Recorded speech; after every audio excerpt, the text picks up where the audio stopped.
இந்த ஷார்ட் ரிவ்யூவில் எந்த மூவி பற்றி பார்க்க போனால் திருபந்தாரி பார்பரிக். படத்துடைய ஸ்டார்டிங்கில் சத்யராஜ் மற்றும் மகன், மருமகள் மற்றும் பேத்தி சந்தோஷமான வாழ்க்கையை வாழ்ந்துட்டு வராங்க. ஒரு ஆக்சிடெண்ட்டில் மகனும் மருமகளும் இறந்து போயிடுறாங்க. அதனால சத்யராஜ் தான் பேத்தியை வளர்த்துட்டு வர்றாரு. ஒரு நாள் ஸ்கூலுக்கு போன பேத்தி காணாமல் போயிடுறாங்க. அதுக்கப்புறம் சத்யராஜ் போலீஸ் கம்ப்ளைண்ட் பண்ணுறாரு. போலீஸ் கான்ஸ்டபிள் உதவியோட பேத்தியை தேடுறாரு. அதுக்கப்புறம் என்னாச்சு, அதுக்கப்புறம் வந்து திருப்புமுனை தான் என்ன அப்படின்னு தான் படத்துடைய மீதி கதை.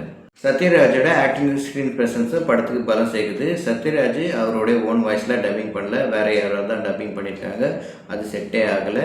அதுக்கப்புறம் சத்யராஜுக்கு அப்புறம் இம்பார்ட்டண்டான ரோல்னால் வசிஷ்ட என் சிம்மா, அதுக்கப்புறம் பேத்தியை நடித்த மேக்னா சுனில், 2 பேருமே நீட்டான பெர்ஃபார்மன்ஸை கொடுத்துருக்காங்க. அதர் கேரக்டர்ஸ் வந்த ஆக்டர் விடி கணேஷ், மொட்ட ராஜேந்திரன், சத்யம் ராஜேஷ், அதுக்கப்புறம் கிராந்தி கிரண் எல்லாருமே கேரக்டர்ஸை ரொம்ப நல்லாவே பண்ணியிருக்காங்க. டேரக்டர் மோகன் ஸ்ரீவத்சா கிரைம் த்ரில்லராக நான் லீனியர் நரேஷன்லாம் இந்த படத்தை ப்ரெசென்ட் பண்ணியிருக்காரு. ட்விஸ்ட் அண்ட் டர்ன்ஸ் உள்ள டீசெண்டான வாட்சாக முடியுது இந்த திருபந்தாரி பார்பரிக். இந்த மூவி சன்னெக்ஸில் தமிழ் டப்பிங்கில் அவைலபிளாக இருக்குது. இந்த மூவியை தாராளமாக ட்ரை பண்ணலாம். இந்த மாதிரி வீடியோ பார்க்கணுன்னா எங்கள் சேனல் லைக் பண்ணுங்கள், ஷேர் பண்ணுங்கள், சப்ஸ்கிரைப் பண்ணுங்கள். தேங்க்யூ.